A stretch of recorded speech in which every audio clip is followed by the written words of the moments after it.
বউ, আমার বউ কোথায়? তুর্যের আকস্মিক তর্জন গর্জনে কম্পিত হলো সুবিশাল চৌধুরী বাড়ি।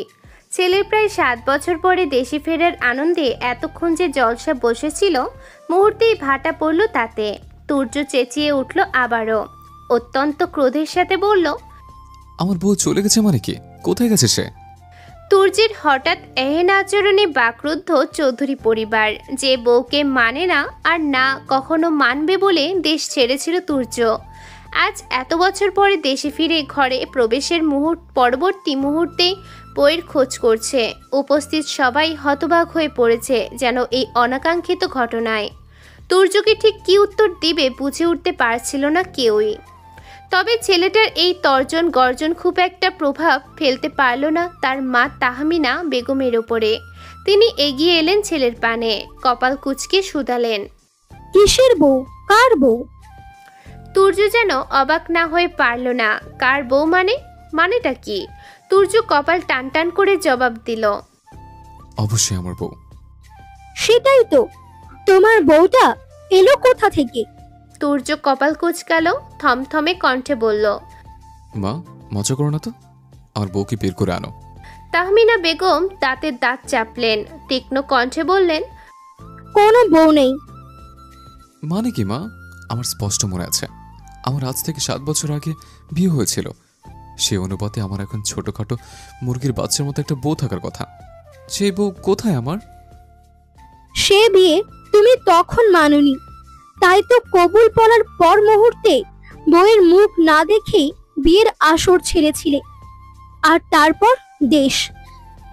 তুর্যের মুখ খানায় কিছুটা অস্থিরতা প্রকাশ পেল, তবে কণ্ঠের স্বাভাবিকতা বজায় রেখেই বলল, তাই বলে তো আর বিয়েটা মিথ্যে হয়ে যাবে না। বিয়ে যখন করেছিলাম তখন সে আমার বউ। তাছাড়া তখন বিয়ে মানিনি, এখন মানছে। আমার বউকে আমার কাছে ফেরত দাও। তখন যেহেতু মানোনি, এখনো মানার দরকার নেই। ধরে নাও তোমার বিয়েই হয়নি। বিস্ময়ে তুর্যের চোয়াল ঝুলে পড়ল। একজন বিবাহিত পুরুষকে তার মা কি সুন্দর অবলীলায় বলল, ধরে নাও বিয়েই হয়নি। এ কেমন কথা? তুর্য গম্ভীর কণ্ঠে বলল, পারবো না, বউ লাগবে আমার। এত বছর তো লাগেনি, এখন কি কারণে বউ লাগবে?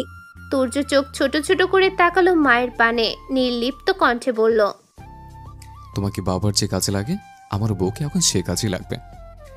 ছেলের এহেন লাগামহীন কথার দাপটে পাশেই সোফায় বসে থাকা মোজাম্মেল চৌধুরী কেসে উঠলেন খুক খুক করে। ছেলেটা তার ছোটবেলা থেকে নির্লজ্জ, লাগামহীন, জেদি এবং রাগচটা ধাঁচের। তাই তো ছেলেটাকে বেঁধে ফেলতে ওই বয়সে বিয়ে করিয়েছিলেন, কিন্তু হলো কি? হিতে বিপরীত। এখন তো আবার এই ছেলে এত বছর বিদেশে কাটিয়েছে, নিশ্চয় নির্লজ্জই উচ্চতর ডিগ্রি নিয়ে এসেছেন। তপ্ত দীর্ঘ নিঃশ্বাস ফেললেন তাহমিনা বেগম, শক্ত কণ্ঠে বললেন, আমরা তোমাকে পৃথার সাথে বিয়ে দিয়েছিলাম ওদের পরিবারের সাথে আমাদের সম্পর্কটা মজবুত করার উদ্দেশ্যে। তুমি ভালোভাবেই জানো ওর মা আর আমি সেই ছোটবেলা থেকে খুবই ভালো বান্ধবী ছিলাম।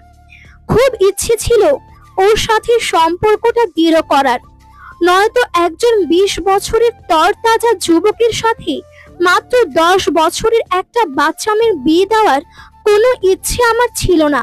কিন্তু তুমি বিয়েটা মানতে পারলে না, ভয় দেখিয়ে কবুল বলানোর পর মুহূর্তে বিয়ের আসর ত্যাগ করলে, বাচ্চা মেয়েটার মুখটা পর্যন্ত দেখলে না। এইটুকু বলেই থামলেন তাহমিনা বেগম, আবারও বললেন, বিয়ের আসর ছাড়ার আগে একটা মুহূর্তের জন্য ভাবলে না তোমার এমন পদক্ষেপে ওই বাচ্চা মেয়ের ওপর কি নেমে আসবে? আমাদের সমাজ মোটেই ভালো নয়। তারা বিবাহের পর স্বামীর ছেড়ে যাওয়া স্ত্রীকে মোটেই ভালোভাবে দেখে না। হয়তো পৃথা ছোট ছিল, তবে ওর ওপরেও তোমার পদক্ষেপের আঁচ আসতে শুরু করেছিল। মেয়েটা বাইরে বের হতে পারতো না, কেউ খেলতে নিত না, মানুষ তিরস্কার করত। ধীরে ধীরে শুধুমাত্র তোমার কারণে ওদের সাথে আমাদের সম্পর্কের অবনতি হয়, আর ওর পরিবার চায়নি ওর উপর এই ঘটনার বিশাল কোনো আঁচ আসুক। ভুল বলো আর অন্যায় বলো, আমাদের বড়দের ছিল, ওই ছোট্ট মেয়েটার তো ছিল না। এমনকি তখন ও বিয়ের মানেটাও ততটা বুঝে উঠতে পারেনি। মেয়েটা ছোট্ট ছিল, তাই ওর সাথে ঘটা কঠিন বিষয়গুলো বোঝার আগেই ওরা এলাকা ছাড়লো। তোমার বিদেশে পাড়ি দেওয়ার 6 মাসের মাথায় ওরা অন্যত্র চলে গেল। মায়ের সব কথা শুনে একটু নরম হলো তুর্য। শান্ত কণ্ঠে বলল, কোথায় আছে ওরা? আমাদের জন্য এলাকা ছেড়েছে, নিশ্চয়ই আমাদের বলে যাবে না কোথায় গেছে। থামলেন তাহমিনা বেগম, আবার বললেন, দেখো, ভুল যা করেছি আমরা বড়রা, এখানে তোমারও কোনো দোষ ছিল না। তুমি তখন বলেছিলে বিয়েটা তুমি করতে চাও না, কিন্তু আমরা শুনিনি, জোর করেছি। আমরা আমাদের ভুলের জন্য অনুতপ্ত এবং তোমার কথাই মেনে নিয়েছি। গোপনে বিয়ে হয়েছিল, আবার গোপনে বিয়েটা দুই পরিবারই ভেঙে দিয়েছে এক প্রকার। শুধু বাকি রয়েছে তালাকটা। তা পৃথার বাবা বলেছেন মেয়ে প্রাপ্ত বয়স্কা হলে নিজ দায়িত্বে তালাক নিয়ে নেবেন। সুতরাং এই বিষয় আর ঝামেলা করো না। যে বিয়ে তুমি কখনো মানোনি সেই বিয়ে নিয়ে চোটপাট দেখিও না। তালাক শব্দটা কর্ণে পৌঁছাতেই বুকটা ছ্যাদ করে উঠল তুর্যের। যে বউয়ের জন্য এতকাল অপেক্ষা করেছে, এতকাল ছটফটিয়ে মরেছে, সেই বউকে কিনা তালাক দিবে? অসম্ভব। তবে নিজের চিন্তার মধ্যভাগেই ছেলেটার মাথায় হুট করে আরেকটা চিন্তে হানা দিল। পিটপিট করে সে তাকালো মায়ের পানে, সন্দিহান সুরে বলল, আচ্ছা, তুমি আবার কোনোভাবে আমার থেকে পৃথাকে লুকিয়ে রাখোনি তো মা? তুর্যের এহেন কথায় বেজায় বিরক্ত হলেন তাহমিনা বেগম। এত কিছু বুঝিয়ে বলার পরও ছেলে কেমন উদ্ভট প্রশ্ন করছে। কিন্তু এতকাল জানতেন ছেলে কোনোদিন এই বিয়ে মানবে না, তাই তো বিদেশ গিয়ে ঘাপটি মেরে রয়েছিল। তাহলে পৃথাকে লুকিয়ে রেখে তার লাভ কি? ছেলের কথার উত্তর দিলেন না তাহমিনা বেগম। কপাল কুঁচকে বিরক্তিকর ভঙ্গিতে দাঁড়িয়ে রইলেন। তুর্য মায়ের থেকে চোখ ঘোরালো, গম্ভীর কণ্ঠে বলল, আরুষ। তুর্যের এমন ভয়ঙ্কর গম্ভীর কণ্ঠে কেঁপে উঠল আরুষ। ছেলেটা তুর্যের অ্যাসিস্ট্যান্ট। আজ প্রায় 2 বছর ধরে আরুষ রয়েছে তুর্যের সাথে। এর মধ্যে সহস্রবার তুর্যকে রেগে যেতে দেখেছে, সে কিন্তু এতটা চোটপাট করতে দেখেনি। আরুষ কম্পিত কণ্ঠে বলল, জি স্যার। আমার বউকে খুঁজে বের কর। আরুষ মাথা চুলকালো, আমতা আমতা করে বলল, আমি তো ম্যামকে চিনি না স্যার, যদি একটু বিস্তারিত বলতেন। আরুষের কথায় বিরক্ত হলো তুর্য, কপালে ভাঁজ ফেলে বলল, আমার বউয়ের নাম পৃথা, পৃথা ইসলাম। আর তার থামলো তুর্য, মায়ের তাকিয়ে বলল, আমার বউয়ের রাজাকার বাপটার নাম যেন কি মা? জানি না। তুর্যর মুখশ্রী গম্ভীর রূপ ধারণ করলো। মায়ের দিক থেকে চোখ ঘুরিয়ে সে তাকালো বাবার পানে। ছেলের দৃষ্টি নিজের উপর পড়ার সাথে সাথে অন্যদিকে ফিরলেন মোজাম্মেল চৌধুরী। তুর্য ব্রু কুচকাল, বাবার দিকে থেকে দৃষ্টি ঘুরিয়ে তাকালো মেজো চাচা আব্বাস চৌধুরী আর ছোট চাচা আনিক চৌধুরীর পানে। তারাও দ্রুত চোখ ঘুরিয়ে তাকালো অন্যদিকে। এরপর আবারও দৃষ্টি ঘোরালো সে চাচি আর ঘরের ভাই বোনদের উপরে। দৃষ্টি নিক্ষেপ করার আগেই দেখল সব হাওয়া। দাঁতে দাঁত চাপলো তুর্য, কটমট করে বলল, এরা আমার পরিবার মোটেই না। এরা এক একটা বিশ্বাসঘাতকের গোডাউন, খুশির বেগমের শিষ্য। এরা সবাই মিলে ষড়যন্ত্র করে আমার বউকে আমার থেকে দূরে সরিয়ে রেখেছে। আমার মুরগির বাচ্চার মতো বউটাকে তার রাজাকার বাপের হাতে তুলে দিয়ে আমাকে বোঝারা করেছে। সব কটা আমি দেখে নেব, সব বিশ্বাসঘাতকের দল। এইটুকু বলে থামলো তুর্য, আদেশের সুরে বলল, যত দ্রুত সম্ভব আমার বউকে খুঁজে বের কর আরুষ, নয়তো তোকে আমি পচা নর্দমায় গোসল করাবো। কথাটা বলেই ধুমধাম পা ফেলে সিঁড়ি বেয়ে নিজ কক্ষের দিকে এগিয়ে গেল তুর্য। আরুষ বেচারা পড়ল মহা বিপদে। এখন সে কিভাবে তুর্যের বউকে খুঁজে বের করবে? এত বড় বাংলাদেশে শুধু নাম দিয়ে কাউকে খুঁজে বের করা যায়? কি এক যন্ত্রণা! তুর্য ধূপধাপ পা ফেলে নিজের কক্ষে এলো। ক্রোধে শরীর জ্বলছে ভীষণ, সাথে অন্তরও পুড়ছে। ঠিক কতটা আশা নিয়ে সে ফিরে এসেছিল দেশে, ভেবেছিল ছোট্ট বউটাকে আপন করে নিবে এবার। কিন্তু না, সে বউটা তো নেই তার। পরিবারের লোকেরা খুব তো তাকে জোর করে বিয়ে দিতে পেরেছিল তখন, তেমনি জোর করে বউটাকে রেখে দিতে পারেনি। চারদিকে শুধু বিশ্বাসঘাতকতা আর বিশ্বাসঘাতকতা। তুর্য ক্রোধে জর্জরিত হয়ে এদিক ওদিক তাকালো। হঠাৎ একটা লাকেজের পানে চোখ আটকে গেল তার। গোলাপি রঙের ছোট্টখাটো একটা লাকেজ। লাকেজটার পানে তাকিয়ে তুর্য দৃষ্টি কিছুটা নরম হলো। ধীর পায়ে সে এগিয়ে গেল সেদিকে। গোলাপি রঙের ছোটখাটো একটা লাকেজ। লাকেজটার পানে তাকিয়ে তুর্য দৃষ্টি কিছুটা নরম হলো। ধীর পায়ে সে এগিয়ে গেল সেদিকে। এই লাকেজটা তুর্য তার বউয়ের জন্য এনেছিল। এই যে গোলাপি রংটা একদম পছন্দ নয় তুর্যের, দেখলে কেমন গা গোলায়। অথচ নিজের শক্তপোক্ত পুরুষশালীর গম্ভীর সত্তা ভেঙে এক প্রকার চোখ নাক বন্ধ করে দোকান থেকে সে এই রঙের একটি লাকেজই বাছাই করে এনেছিল। ছোট্টবেলা থেকে নিজ ব্যক্তিত্ববোধে বরাবরই নারী সঙ্গ এড়িয়ে চলেছে ছেলেটা। সেই কারণবশত নারীদের পছন্দ অপছন্দ সম্পর্কে খুব একটা জ্ঞান নেই তুর্যের। তবে সে খুব করে চেয়েছিল তার তরফ থেকে দেওয়া প্রথম উপহারটা যেন পছন্দ হয় তার মাত্র 17 বছর বাচ্চা বউয়ের। তাই তো দোকানে গিয়েই সে দোকানদারিকে শুনিয়েছিল। মেয়েরা কোন রংটা বেশি পছন্দ করে? দোকানি দারুণ কণ্ঠে জবাব দিয়েছিল। তুর্য আর ডানে বামে তাকায়নি। নিজের অপছন্দের কথা চিন্তা না করে চিন্তা করেছিল তার কিশোরী বউয়ের পছন্দের কথা। ব্যাস কিনে নিয়েছে এই গোলাপি রঙের লাকেজটা। পুরো লাকেজ ভরেছে অসংখ্য চকলেট, ছোট ছোট পুতুল, চুলের ব্যান্ড, হাতের ব্রেসলেট, কানের দুল আরও মেহেদি সামগ্রীতে।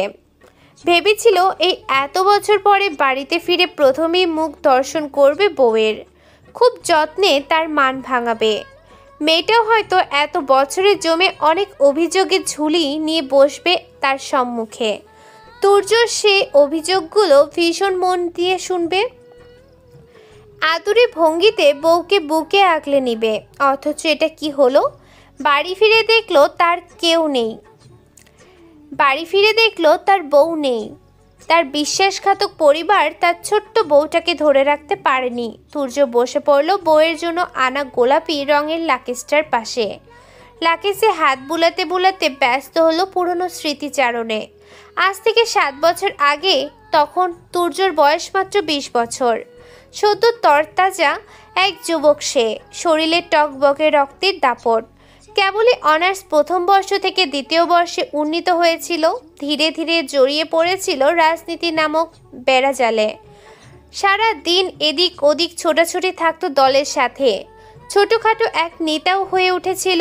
তেমনই একদিন কলেজ শেষে বন্ধু বান্ধবের সাথে এক সমাবেশে উপস্থিত থাকাকালে মোফাজ্জেলের চৌধুরী কল করে বাড়িতে আসার তাগিদ দিল। প্রথমে সভা ছেড়ে তুর্য বাড়িতে আসায় রাজি না হলেও বাবার জোরাজুরিতে শেষে রাজি হয়েছিল। মাত্র 1 ঘন্টার মধ্যে বাড়ি ফিরেও এলো। বাড়ি ফিরতেই বাবা জানালো তার বিয়ে। তাও কার সাথে? তার মায়ের বান্ধবীর মাত্র 10 বছরের মেয়ের কাছাকাছি হওয়ায় 10 বছরের মেয়ের সাথে। 5ম শ্রেণীতে পড়ে মাত্র। মেয়েটাকে সে দেখেছে। বাড়ি কাছাকাছি হওয়ায় মেয়েটা প্রায় থাকতো এ বাড়িতে। ছোটখাটো চঞ্চল দেহি এক মেয়েটা দৌড়ে বেড়াতো পুরো বাড়িময়। তবে কখনো অতটা ভালোভাবে খেয়াল করে দেখা হয়নি। আর আজ কিনা তার সাথে বিয়ে, হাঁটুর বয়সী এক মেয়ের সাথে, যার সাথে তার বয়সের পার্থক্য প্রায় 10 বছরের। আচমকা এমন সংবাদে হতবুদ্ধি সম্পন্ন হয়ে পড়েছিল তুর্য। কয়েক মিনিট কেটেছিল তার ঘোরের মধ্যে। ঘোর কাটতেই বাবা মাকে চিৎকার করে সে বলেছিল, এই বিয়ে আমি করব না। কিন্তু কেউ শোনেনি তার কথা। এক প্রকার ধরে বেঁধে বসিয়েছিল বিয়ের পিড়িতে। তখনও তুর্য জেদ ধরে বসেছিল কবুল বলবে না। কিন্তু মোফাজ্জেল চৌধুরী ত্যায্য করার ভয় দেখিয়ে শেষ পর্যন্ত কবুল বলিয়েই ছেড়েছিল। সেও নিজের ক্রোধ আর জেদের বশেই কবুল বলার পর মুহূর্তে বইয়ের মুখ না দেখে বিয়ের আসর ছেড়েছিল। যাওয়ার আগে অত্যন্ত ক্রোধের সাথে বলে গিয়েছিল, বিয়ে করতে বলেছ, বিয়ে করেছে। এর বেশি আমার থেকে আর কিছু আশা করবে না। আমি না বিয়ে মানি আর না কখনো মানব। বিয়ের আসরের সাথে সাথে তুর্য সেই দিনই বাড়িয়ে দিয়ে ছিঁড়েছিল। উঠেছিল হোস্টেলে। বাবা মা বাড়ির সবাই অনেক চেষ্টা করেও বাড়িতে ফেরাতে পারেনি ছেলেটিকে। ওই ক্রোধের বয়সী মাত্র তার 1 মাসের মাথায় দেশও ছেড়েছিল সে। ধীরে ধীরে ক্রোধ কমল। অবচেতন মন বারবার জানান দিল তার বিয়ের কথা। হোক জোর করে বিয়ে, কিন্তু বিয়েটা তো আর তার হয়েছে। তবে বয়সের পার্থক্যের কথা ভেবে তুর্য দমাতে চেয়েছিল বিয়ের নিজের ভিতরকার চেতনাকে। পারেনি সে। দিন দিন কেমন ওই ছোট্ট মেয়েটার প্রতি অনুভূতি প্রখর রূপ ধারণ করতে শুরু করলো। অদৃশ্য এক পেছটার অনুভব করলো তার ফেলে আসা বইয়ের প্রতি। এই বুঝি পবিত্র সম্পর্কের টান, এই বুঝি ওই কবুল বলার মাহাত্ম্য। তুর্য প্রাণপণ চেষ্টা করেছিল নিজেকে দমাতে। ছোট্ট মেয়েটার থেকে মন সরাতে ঝুঁকতে চেয়েছিল অন্য নারীর প্রতিও, কিন্তু সে পারেনি। কোনো মেয়ের পানে পুরোপুরিভাবে তাকাতে গেলেও ভিতর থেকে বাধা দিত কেউ একজন। স্বপ্নে এসে একটা ছোটখাটো মেয়ে শাসিয়ে বলে যেত, আমি ব্যতীত একদম অন্য কোনো মেয়ের পানে তাকাবেন না, তাহলে গলা টিপে মেরে দেব একদম। ধীরে ধীরে সময় গড়ালো আরও। তুর্য অবাধ্য এক পিছু টানে আটকে গেল বাজেভাবে। একটা সময় বুঝলো সে নিজের অজান্তেই ভালোবেসে ফেলেছে তার বাচ্চা বউকে। অদেখা না মানা বউটা ডাকাতের ন্যায় গ্রাস করে নিয়েছে তুর্যর হৃদয়কে। দিনে দিনে বউয়ের জন্য অস্থিরতা বাড়ল। বারবার সে ফিরে আসতে চেয়েছিল দেশে, কিন্তু সে পথ সে নিজেই বন্ধ করেছে। পড়াশোনা না করে দেশে ফেরা সম্ভব ছিল না। দিনের পর দিন ছটফটিয়ে পড়েছে। একটাবার বইয়ের মুখটা দেখার জন্য হৃদয় উতলা হয়ে উঠেছিল ভীষণভাবে। বারবার কথা বলতে ইচ্ছে হচ্ছিল বইয়ের সাথে, একটাবার কণ্ঠস্বর শুনতে ইচ্ছে হচ্ছিল, তবে চক্ষু লজ্জায় কাউকে সে কথা বলতে পারেনি বউকে। একটাবার কণ্ঠস্বর শুনতে ইচ্ছে হচ্ছিল, তবে চক্ষু লজ্জায় কাউকে সে কথা বলতে পারেনি কাউকে। যেভাবে বউ মানবে না বলে দেশ ছেড়েছিল, তাতে কারো কাছে বউয়ের কথা জিজ্ঞেস করতেও লজ্জা হচ্ছিল। আর বাড়ির লোকও কখনো যেচে তার বউয়ের কথা বলেনি তাকে। তবে তুর্য ভেবেছিল তাকে যেভাবে জোর করে বিয়ে করিয়েছিল, তেমনভাবেই তার পরিবার বউটাকে জোর করে রাখবে, কিন্তু রাখেনি। বিশ্বাসঘাতকতা করেছে তার সাথে। এক রাজাকারের পাল্লায় পড়ে ঘসেটি বেগমের ন্যায় আচরণ করেছে। কোনো রকমে পড়াশোনার 5 বছর শেষ করেই অবশ্য দেশে ফিরে চেয়েছিল তুর্য, কিন্তু মোফাজ্জেল চৌধুরী ব্যবসার কাজে আটকে দিল আবারও। শেষে সব কাজের অবসান ঘটিয়ে দেশে ফিরল প্রায় 7 বছর পর। তার ততদিনে সে বউ ছাড়া। কি এক যন্ত্রণার ব্যাপার। ভোরের আলো ফুটেছে। নীল সুন্দর আকাশটাকে গ্রাস করে নিয়েছে উজ্জ্বল এক সূর্য। প্রতিদিনের তুলনায় আজ যেন সে একটু বেশি দীপ্তি ছড়াচ্ছে। নিজের কক্ষ থেকে একদম তৈরি হয়ে বেরিয়ে এলো তুর্য। ফর্সা শরীরে জড়িয়েছে কালো প্যান্ট আর সাদা শার্ট। কাঁধে ঝুলছে একখানা কালো কোট। এর মধ্যে দেখতে দেখতে প্রায় 3 পাঁচেকের মতো কেটে গিয়েছে। তুর্য প্রাণপণ এই কয়দিন চেষ্টা করেছে নিজের বউকে খুঁজে পাওয়ার। বাবা মা পাড়া প্রতিবেশীদের কাছে খোঁজ খবর নিয়ে চাপ সৃষ্টি করে এখনো অবধি এইটুকু জানতেই পেরেছে যে তার রাজাকার শ্বশুরটার নাম পলাশ শিকদার আর শাশুড়ির নাম সুফিয়া বেগম। আর তারা রাজশাহীতে রয়েছে, কিন্তু তারা এখন রাজশাহীর ঠিক কোন স্থানে আছে সে খবর জানে না কেউই।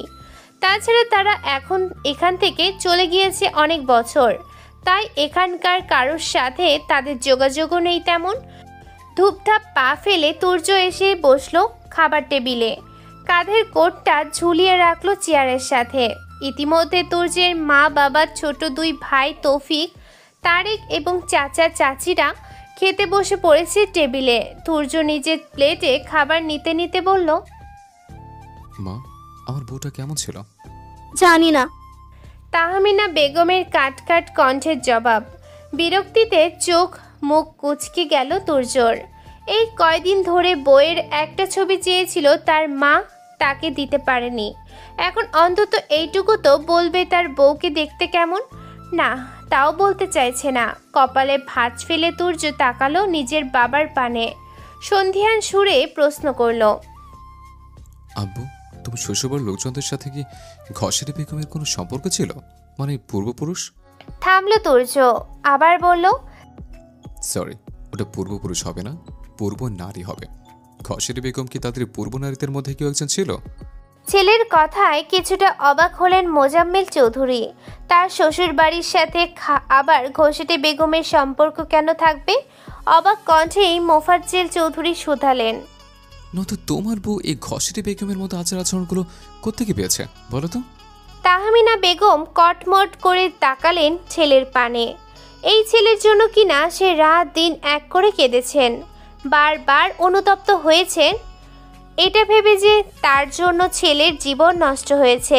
সে যদি ক্ষুণাস্বরেও টের পেতেন তার ছেলেটা দিনে দিনে বিদেশের মাটিতে এমন বজ্জাত পয়দা হয়েছে, তাহলে দেশে আসতেই বারণ করে দিতেন। অবশ্যই কল করে বলে দিতেন, তোমার বাবা দেশে ফেরার দরকার নেই, তুমি ওই দেশে মাটিতে ঘাঁটি গাড়ো। তবে তাহমিনা বেগম মুখে বললেন না কিছুই। এই ছেলের সাথে কথা বলা মানে নিজের পায়ে নিজের কুড়াল মারা। এক রত্তে এখন মিশে গেছে বজ্জাতি আর নির্লজ্জতা। এরপর তার খাবার টেবিলে কথা বলা হলো না তেমন, চুপচাপ হয়ে গেল সবাই। তুর্য খেয়ে দিয়ে বেরিয়ে পড়ল। আজ রাজশাহীর উদ্দেশ্যে রওনা হবে সে। পুরো রাজশাহী চষে ফেলবে, তবুও তার বউকে চাই। ব্যস্ত সড়কে গাড়িগুলো দাঁড়িয়ে রয়েছে, আবার খানিকক্ষণ পর ধীর গতিতে চলে উঠেছে গাড়িগুলো। সময়টাও দুপুর গড়িয়ে প্রায় বিকালের দিকে ঠেকেছে। তুর্যরা কেবলই রাজশাহীর মধ্যে ঢুকেছে। ছোটখাটো একটা জ্যামে পড়ে আছে তাদের গাড়িটা। আরও সামনে ড্রাইভিং সিটে বসে আছে, আর পেছনের সিটে বসে ল্যাপটপ নিজের কিছু কাজ সারছিল তুর্য। আরুষ গাড়ির জানালা গলিয়ে তাকালো সম্মুখ পানে, দেখলো জ্যাম ছেড়েছে, তবে তাদের সামনে গাড়ি চলছে না। ছেলেটা এদিক ওদিক পর্যবেক্ষণ করে দেখালো সামনের গাড়ির পাশেই ফাঁকা আছে, চাইলেই ওভারটেক করা যায়। বাংলাদেশি রাস্তায় ওই ওভারটেক আর কি, সাধারণ একটা ব্যাপার। আরুষ গাড়ি স্টার্ট করলো। সম্মুখের গাড়িটা ওভারটেক করে উঠতেই হুট করে কেউ একজন এসে পড়ল গাড়ির সম্মুখে। সম্মুখের গাড়িটা ওভারটেক করে উঠতেই হুট করেই কেউ একজন এসে পড়ল গাড়ির সম্মুখে। হক চকিয়ে উঠল আরুষ, দ্রুত ব্রেক কষল। আচমকা ব্রেক কষায় বেজায় বিরক্ত হলো তুর্য। হাতে ল্যাপটপটা পড়ে যেতে ধরে ফেলল। কপালে ভাঁজ ফেলে উদ্যত হলো কিছু শক্ত কথা বলতে, তবে সম্মুখ ভাগের অবস্থা অবলোকনে আর কিছু বলল না। বিরক্তি ভঙ্গিতে আবারও দৃষ্টি নিক্ষেপ করলো ল্যাপটপে। আরুষ হস্তধন্ত হয়ে গাড়ি থেকে বের হলো। দেখলো কলেজের পোশাকে একটা মেয়ে বসে আছে গাড়ির সম্মুখে। বসে বসে কিছু একটা নিয়ে টানাটানি করছে ভীষণভাবে। আরুষ এগিয়ে গেল তার পানে, অপরাধী ন্যায় বলল, দুঃখিত, আমি বুঝতে পারিনি। মেয়েটা চোখ তুলে তাকালো আরুষের পানে। গোলগাল চেহারার দারুণ এক কন্যা সে। উজ্জ্বল শ্যামবর্ণা, মুখশ্রীতে ক্রোধ স্পষ্ট। আরুষের কণ্ঠ শুনেই যেন খেপে গেল, আরও মুহূর্তের অগ্নিমূর্তি ধারণ করলো। গলা থেকে কিছু একটা খুলে উঠে দাঁড়ালো, ঝাঁঝালো কণ্ঠে বলল, কিসের দুঃখিত? দেখে শুনে গাড়ি চালাতে পারেন না? দেখেছেন আপনার জন্য আমার কত বড় ক্ষতি হলো? হাতটা ঝুলে গেছে, কলেজ কার্ডটাও আপনার গাড়ির নিচে পিষে ইন্তেকাল করেছে। আরুষ পূর্ণ দৃষ্টিতে তাকালো মেয়েটার পানে। সত্যি কোনো এর কাছ থেকে ছুলে গেছে মেয়েটার। লাল রক্তেরও আবির্ভাব দেখা যাচ্ছে। আসলে দোষটা আরুষেরই। সে দেখেছে তার সম্মুখে গাড়িটা দাঁড় করানো, তখনই বুঝে যাওয়া উচিত ছিল সামনে কোনো ঘাবলা আছে, নয়তো যানজট ছাড়তেও গাড়িটা এগোচ্ছে না কেন। কিন্তু সে তো তা করেনি, উল্টো দুর্নীতি করে পাশ থেকে একটু ফাঁকা জায়গা দেখে গাড়ির সামনে তুলে নিয়েছে। অনুতপ্ত হলো ছেলেটা, আমতা আমতা করে বলল, দুঃখিত। কিসের দুঃখিত? আপনার দুঃখিত ধুয়ে কি আমি পানি খাবো? কত বড় সাহস! সামনে গাড়ি দাঁড় করানো দেখেও পিছন থেকে গাড়ির সামনে ঠেলে দিয়েছেন আপনি। থামলো মেয়েটা, আবারও ঝাঁঝালো কণ্ঠে বলল, এই এই আপনাকে গাড়ি চালানোর লাইসেন্স কে দিয়েছে? আমি আপনার গাড়ি চালানোর লাইসেন্সই কেড়ে নিব এক্ষুনি, বেয়াদব ড্রাইভার। আরুষ কাচুমাচু মুখ করলো। হয়তো আবারও একবার দুঃখিত বলতে চাইলো, তবে সে মুখ খোলার আগেই গাড়ির ভিতর থেকে বেরিয়ে এলো ভারী এক কণ্ঠস্বর। তুর্য ল্যাপটপে দৃষ্টি রেখেই গম্ভীর কণ্ঠে বলল, কিছু টাকা ধরিয়ে দিয়ে বিদা করে এটাকে আরুষ। তুর্যের কথায় আরো ফুঁসে উঠল মেয়েটা। গাড়ির খোলা জানালা গলিয়ে অগ্নি দৃষ্টি নিক্ষেপ করলো তুর্যর পানে। দাঁতের দাঁত চেপে উদ্যত হলো কিছু শক্ত কথা বলার জন্য, তবে সে সুযোগ আর হয়ে উঠল না। সামনের বাস থেকে ডাক পড়ল তার আগেই। বাসের জানালা থেকে অন্য আরেকটা মেয়ে হাত বাড়িয়ে বলল, এই ছেমরি, গাড়ি ছেড়ে দিচ্ছে, তাড়াতাড়ি আয়। মেয়েটা আর কথা বাড়ালো না। তীব্র সুচালো দৃষ্টিতে শেষ একবার সে তাকালো তুর্য এবং আরুষের পানে, যেন দৃষ্টি নিয়েই বুঝিয়ে গেল, তোদের আমি দেখে নেব, সাহস থাকলে আমার সামনে পড়িস আবার। এইটুকু মেয়ের এমন ধারালো দৃষ্টিতে প্রথমে আরুষ ভরকে গেলেও পরক্ষণে নিজেকে সামলে নিল। মেয়েটা দৌড়ে চলে গেল বাসের পানে। আরুষ স্বস্তির নিঃশ্বাস ফেলে গাড়ির দিকে যেতে চোখ পড়ল চাকার নিচে পড়া কলেজ গার্ডের দিকে। ছেলেটা একটু ঝুঁকে কৌতূহলবশত হাতে তুলল কলেজ কার্ডটা। কার্ডের উপরের অংশটা নষ্ট হয়ে গেছে, ছবি বা কলেজের নামটা বোঝা যাচ্ছে না তেমন, তবে মেয়েটার নাম পরিচয় এখন স্পষ্ট। আরুষ পড়ল মেয়েটার নাম পরিচয়, চমকে উঠল সাথে সাথে, হাত পায়ে কাঁপন ধরল। এটা কি সত্যি নাকি ভুল দেখছে? আরুষ আবারও পড়ল কার্ডে থাকা মেয়েটার নাম পরিচয়। ঘাড় ঝাঁকিয়ে একবার তাকালো তুর্যের পানে। তার কি এখনই তুর্যকে কিছু বলা উচিত নাকি চেপে যাওয়া উচিত? কিন্তু পরে যদি তুর্য কিছু জানতে পারে, নির্ঘাত তাকে কুচি কুচি করে কাটবে। এলোমেলো পা ফেলে তুর্যের পানে এগিয়ে গেল আরুষ। এদিক ওদিক নজর ঘুরিয়ে ডাকলো, স্যার। তুর্য ল্যাপটপের কিবোর্ডে হাত চালাতে চালাতে বলল, গাড়ি ছাড়বি নাকি আমি মাঝ রাস্তায় অন্য ড্রাইভারের খোঁজ লাগাবো?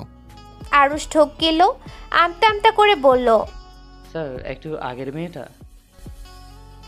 কি হয়েছে? মেয়েটা তার কলেজ কার্ড ফেলে গেছে। তুর্য বিরক্ত হলো বেজায়। ছেলেটা মাঝ রাস্তায় গাড়ি থামিয়ে কি মেয়ে মেয়ে করে হেদিয়ে মরছে। কণ্ঠে বেশ বিরক্তি নিয়েই তুর্য বলল, তো কলেজ কার্ড অনুযায়ী মেয়েটার নাম পৃথা ইসলাম, বাবার নাম পলাশ সিকদার, মায়ের নাম সুফিয়া বেগম। ল্যাপটপের কিবোর্ডে হাত থেমে গেল তুর্যের। তড়িৎ গতিতে সে ফিরে তাকালো আরুষের পানে। নিজের কানকে যেন বিশ্বাস করতে পারছে না ছেলেটা। অবিশ্বাস্য কণ্ঠে বলল, কি বললি তুই? আবার বলতো। আরুষ আর একবার উল্টে পাল্টে দেখলো কলেজ কার্ডে, অতঃপর আবারও বলল, স্যার এই মেয়েটাই সম্ভবত আপনার মুরগির বাচ্চার মতো বউ ছিল। কার্ডের জন্ম তারিখ অনুসারে এই মেয়েটার বয়স 17। তুর্য নিজের কোল থেকে ল্যাপটপটা পাশে রাখলো দ্রুত। হুড়মুড়িয়ে গাড়ি থেকে নেমে দাঁড়ালো। ব্যস্ত ভঙ্গিতে আশেপাশে দৃষ্টি নিক্ষেপ করলো। অস্থির কণ্ঠে শুধালো, কোথায় আমার বউ কোথায়? আরুষ হাত দিয়ে সম্মুখের দিকে একটা জ্বলন্ত বাস দেখিয়ে দিল। মিনমিনিয়ে বলল, আপনার বউ ওই বাসে চলে গেছে স্যার। তুর্য তাকালো বাসের পানে, কপাল কুঁচকে বলল, তাহলে তুই এখানে এখানে দাঁড়িয়ে আছিস কেন আহম্মক? তাড়াতাড়ি বাসটার পিছনে। আরুষ ব্যস্ত পায়ে গাড়িতে উঠে বসলো। তুর্য উঠে বসতে গাড়ি স্টার্ট দিল। ছুটে বলল বাসটার পিছু পিছু। কিন্তু হাই ভাগ্য বুঝি এবারেও সহায় হলো না। কিছুটা দূরে গিয়েও আবার জ্যাম পড়ে বাসটা হারিয়ে ফেলল তুর্য আর আরুষ। হঠাৎ হতাশ হলো তুর্য। গাড়ির সিটের সাথে গা এলিয়ে দিয়ে থমথমে কণ্ঠে বলল, একবার দেখা পাই আমার বেয়াদব বউটার। আগে 2-4টা থাপ্পড় মেরে নেব, তারপর আদর ভালোবাসা চালিয়ে মারছে শুধু আমায়। আরুষ চুপ রইল, উত্তর দিল না কোনো। কিঞ্চিত সময় পর আবারও নিজেই মুখ খুলল তুর্য। হতাশ কণ্ঠে বলল, আমি বউকে খোঁজে মরছি আর বউটা আমার থেকে পালিয়ে বেড়াচ্ছে। এবার মুখ খুলল আরুষ। মিনমিনিয়ে কণ্ঠে বলল, কিন্তু স্যার আপনার বউ তো জানেন না আপনি তাকে খুঁজছেন। তেতে উঠল তুর্য। দাঁতের দাঁত চেপে বলল, কেন জানবে না? মাত্র 10 বছর বয়সে আমার মতো একটা দামড়া ছেলেকে বিয়ে করে জামাই জুটিয়ে ফেলতে পারলো, অথচ তার জামাই যে তাকে খুঁজতে পারে তা জানে না। লেদাবো আমার। ফোঁস ফোঁস করে কয়েকটা নিঃশ্বাস ফেল তুর্য। চোখ বন্ধ করে নিল সিটের সাথে মাথা এলিয়েই। কিঞ্চিত সময় অতিবাহিত হতেই কিছু একটা ভেবে ধপ করে চোখ দুটো খুলল, আবারও সোজা হয়ে বসে রইল। বলল, আমার বউ কি আমাদের গাড়ির সামনে পড়ে কোনো ব্যথা পেয়েছে? আরুষ আমতা আমতা শুরু করলো। এখন যদি সে বলে দেয় যে মেয়েটার হাত ছুলে গেছে, তাহলে কেমন রিয়্যাক্ট করবে তুর্য? নিশ্চয় তাকে এই মাঝ রাস্তায় গাড়ি থেকে ফেলে দিবে। আর যদি না বলে বা মিথ্যা বলে, তবে পরে জানতে পারলে ঘাড় থেকে মাথা আলাদা করে দিবে। সেই হিসেবে সত্যিটা বলাই বাঞ্ছনীয়। আরুষ সময় নিল, একটু অতঃপর তুতলিয়ে বলল, হাতের কনুইটা একটু ছুলে গেছে, রক্তও বেরিয়েছিল। তুর্যের বুকটা ছ্যাদ করে উঠল যেন। এতদিন পর বউকে যাও একটু খুঁজে পেয়েছিল, তাও বউটা তার তরফ থেকে আঘাত নিয়ে গেল। মুহূর্তেই যেতে গেল তুর্য। খ্যাপাটে কণ্ঠে বলল, তুই দেখে শুনে গাড়ি চালাবি না আহম্মক? আজ তোর জন্য আমার মুরগির বাচ্চার মতো বউটা আঘাত পেল। তোর গাড়ি চালানোর লাইসেন্স আমি কেড়ে নেব, বেয়াদব। এই, তোকে গাড়ি চালানোর লাইসেন্স কে দিয়েছে বলতো? আরুষ পড়ল মহা ফ্যাসাদে। যেমন স্বামী তেমন তার স্ত্রী, দুজনেরই নজর তার নিষ্পাপ লাইসেন্সের ওপর। তবে এই লাইসেন্স তো তুর্যই তাকে এনে দিয়েছিল। আরুষ ঘাড় বাঁকিয়ে তাকালো তুর্যর পানে, কিছুটা ঠান্ডা কণ্ঠেই বলল, লাইসেন্স তো দিয়েছে সরকার, তবে এই লাইসেন্স করার পিছনে টাকা ঢেলেছেন আপনি। আরুষের কথায় থতমত খেয়ে গেল তুর্য। আমতা আমতা করে বলল, বেটা বদমাস, চোখ কোথা থেকে গাড়ি চালাস? বাসর সারার আগে বউকে পিষে দিয়ে আমাকে বিধবা করার পায়তারা করছিলে? মির্জাফরের বংশধর। রাতের পরে দিনের দেখা মিলেছে। সকালের সূর্যটা ধীর গতিতে তার উজ্জ্বলতা বাড়াচ্ছে। সকাল হতেই তুর্য নেমে পড়েছে তার বইয়ের খোঁজে। কাল এখানে আসতে আসতেই বিকাল গড়িয়েছে। তারপর আবার হোটেল ঠিক করে হোটেলে উঠেছে, তাই আর গতকাল খোঁজাখুঁজির সুযোগ পায়নি। তাছাড়া যেহেতু রাজশাহীর এই এলাকাতেই মেয়েটার দেখা মিলেছে এবং কলেজ কার্ড পেয়েছে, তার মানে এই মেয়েটা এই এলাকাতেই থাকবে এবং এই এলাকারই কোনো কলেজে পড়বে। তুর্য 2টা কলেজ খুঁজে ফেলেছে ইতিমধ্যে, কিন্তু বইয়ের দেখা পায়নি কোথাও। তুর্যর মাঝে আসে না শহরের বুকে একটা এলাকাতে এত কলেজের কি প্রয়োজন? একটা কলেজ হলেই তো পারতো। এখনও আশেপাশে 2-3টা কলেজ আছে। এই 2-3টাই খুঁজে না পেলে আবার নতুন করে খোঁজ লাগাতে হবে বউয়ের। ছেলেটার ভাবনার মধ্যেই তারা এসে থামলো একটা মহিলা কলেজের সম্মুখে। আরুষ আর তুর্য একসাথেই নামলো গাড়ি থেকে। গেট পর্যন্ত যেতেই হঠাৎ পকেটে প্রবল ঝংকার তুলে বেজে উঠল তুর্যর মুঠোফোনটা। ছেলেটা পকেট ঘেঁটে মোবাইলটা বের করলো। মোবাইলের স্ক্রিনে তাকিয়ে আরুষকে বলল, তুই গিয়ে খোঁজ নে, আমি কথা বলে আসছি। প্রীতা হন্তদন্ত হয়ে ছুটে আসছিল কলেজের পানেই। ঘুম থেকে উঠতেই আজ দেরি হয়ে গেছে। কাল হাতের ব্যথায় রাতে ঘুমাতে পারেনি একটুও। শেষ রাতে একটু ঘুমিয়ে পড়েছিল, ফলস্বরূপ উঠতে দেরি হয়েছে। সকালে আর কলেজে আসতেও দেরি। প্রীতা হাত উঁচিয়ে হাত ঘড়ি দেখল, ক্লাসের বাকি আর মাত্র 5 মিনিট। দ্রুত পা চালালো মেয়েটা। হন্তদন্ত হয়ে কলেজে ঢুকতে গিয়েই বাধা পেল।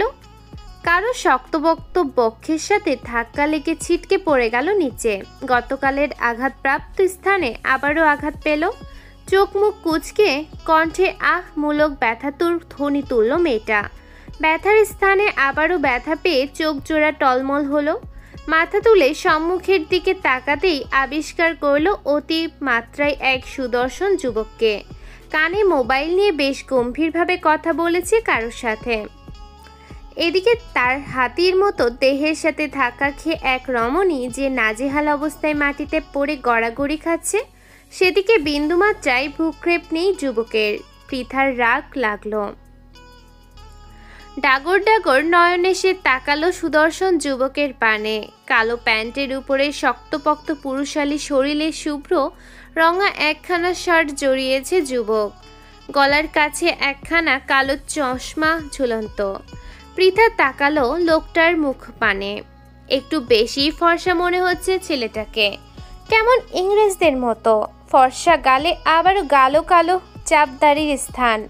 কিঞ্চিত মাত্রায় বড় চুলগুলো পিছনের দিকে ঠেলে রাখা। পৃথার ভ্রু কুঁচকে এলো। লোকটাকে কোথায় যেন দেখেছে মনে হচ্ছে। হ্যাঁ, এই তো গতকালকে সেই লোক, যে লোকের গাড়ির সাথে ধাক্কা লেগেছিল পৃথার। লোকটার টাকার গরমও দেখিয়েছিল বেশ। ভাগ্যিস এই লোককে দেখে ক্রাশ খেতে খেতে বেঁচে গেছে, নয়তো এমন একটা ব্রিটিশ লোকের উপরে ক্রাশ খেয়ে জীবনটা বরবাদ হয়ে যেত। মানুষ সুদর্শন হলেই যে তার মন সুন্দর হয় না, এই লোক তার জলজ্যান্ত প্রমাণ। নাক মুখ কুঁচকে নিচ থেকে উঠে দাঁড়ালো পৃথা। তার কানের কাছে বেজে উঠল তুর্যের বলা গতকালকের সেই কথাটা। কিছু টাকা ধরিয়ে দিয়ে বিদায় করে এটাকে। কথাটা মনে পড়তেই ক্রোধের ফোঁস করে উঠল মেয়েটা। সে কি ভিক্ষুক নাকি যে টাকা দিয়ে বিদায় করবে, নাকি টাকার জন্য ষড়যন্ত্র করে লাফিয়ে দিয়ে তার গাড়ির সম্মুখে পড়েছিল? উল্টো তারা দুর্নীতি করে ট্রাফিক নিয়ম ভেঙে গাড়ির সামনে তুলে দিয়ে জখম করেছিল তাকে। টাকার বিষয়টা বেশ অপমানে লেগেছে পৃথার। এমনি মেয়েটা বড্ড শান্ত নম্র, কিন্তু এই টাকার অপমানটা মেনে নিতে একদম ইচ্ছুক নয়। অবশ্য টাকার কথাটা না বললে মেয়েটা এতটা রাখতো না। গতকাল আর আজকের রাগ নিয়েই তুর্যের পানে অগ্নি দৃষ্টিতে তাকালো পৃথা। কণ্ঠে ক্রোধ এঁটে বলল, এই বড় লোকের অহংকারী ছেলে, আপনি আমাকে ধাক্কা মেরে ফেলে দিলেন কেন? তুর্য ব্রু কুঁচকাল মেয়েটার কথায়। মোবাইলে থাকা ব্যক্তিকে বলল, পরে বলছে। কলটা কাটলো তুর্য। আশেপাশে তাকিয়ে বলল, যে আমাকে বলছো? আপনাকে ছাড়া তো এখানে আর কাউকে দেখছি না, আর ধাক্কাটাও আপনার হাতের মতো দেহের সাথেই লেগেছে আমার। তুর্যের চোখ বড় বড় হলো। নিজের দেহের পানে তাকালো সে। যথেষ্ট সুঠাম দেহের অধিকারী তুর্য, আর এই মেয়ে কিনা তাকে বলছে হাতির মতো দেহ। তুর্য দাঁতের দাঁত চাপলো, কটমট করে বলল, তুমি কি বললে? তুমি কি বললে আমাকে? আমার হাতের মতো দেহ? নিশ্চয়ই চোখ নষ্ট তোমার। চোখের ডাক্তার দেখাও অতি দ্রুত। থামলো তুর্য, আবার বলল, আমি তোমাকে ধাক্কা মেরে ফেলে দেয়নি, বরং তুমি তোমার ওই পাটকাঠির মতো দেহ নিয়ে মাছের মতো আমার উপর এসে উড়ে পড়েছিলে। আমি আবার আমার দেহের উপরে কোনো মশামাছি সহ্য করতে পারি না, তাই টোকা মেরে ফেলে দিয়েছে। পৃথা ফুঁসে উঠল, দাঁতের দাঁত চেপে বলল, এই এই কি বললেন আপনি? আমি পাটকাঠির মতো? মোটেই না, আমি একদম ঠিক আছি। ব্রিটিশ লোক একটা। তুর্য কটমট করে তাকালো পৃথার পানে, অত্যন্ত ক্রোধের সাথে শুধালো, কি বললে তুমি? আমি ব্রিটিশ লোক? দেখতে শুনতে তো ব্রিটিশদের মতো, অবশ্য মনটাও ব্রিটিশগিরিতে ভরপুর। মুখ সামনে কথা বলো বেয়াদব মেয়ে। তুমি জানো তুমি কার সাথে কথা বলছো? মুখ বাঁকালো পৃথা, ভেংচি কেটে বলল, জানি তো। 1947 সালে ব্রিটিশরা ভারতবর্ষ ছেড়ে পালানোর সময় তাদের কোল থেকে ভুলবশত বাংলার মাটিতে পড়ে যাওয়া ব্রিটিশের বাচ্চা আপনি। রন্ধ্রে রন্ধ্রে যার ব্রিটিশগিরি, ব্রিটিশের বংশধর কোথাকার। এবার যেন ক্রোধে ফেটে পড়ল তুর্য। অগ্নি কণ্ঠে বলল, একটুখানি 5 আঙ্গুলের মেয়ে, বড়দের কিভাবে সম্মান করতে হয় জানো না? পরিবার থেকে এটুকু শিক্ষাও পাওনি? পৃথা চোখে চোখ রাখলো তুর্যের, গাঢ় কণ্ঠে বলল, পরিবার থেকে ঠিকই শিক্ষা দিয়েছে, তবে সম্মান বড় ছোট দেখে হয় না, হয় মানুষের মন মানসিকতা, আচার আচরণ দেখে। আমি অবশ্যই কোনো অহংকারের টাকার গরমওয়ালা ছেলেকে সম্মান করি না। গতকাল পৃথার কথার মধ্যেই তুর্যর মোবাইল বেজে উঠল। মোবাইলের স্ক্রিনে আরুষের নাম দেখেই কলটা ধরল সে। পৃথার পানে এক পলক তীক্ষ্ণ দৃষ্টি নিক্ষেপ করে বলল, হ্যাঁ আরুষ বল। আরুষ তেমন কথা বাড়ালো না, সরাসরি বলল, আপনার মুরগির বাচ্চার মতো বউকে পেয়ে গেছি স্যার, ভেতরে আসুন। তুর্যর কলিজা শীতল হলো। একটু আগে চটে যাওয়া মেজাজটা ঠান্ডা হলো মুহূর্তেই।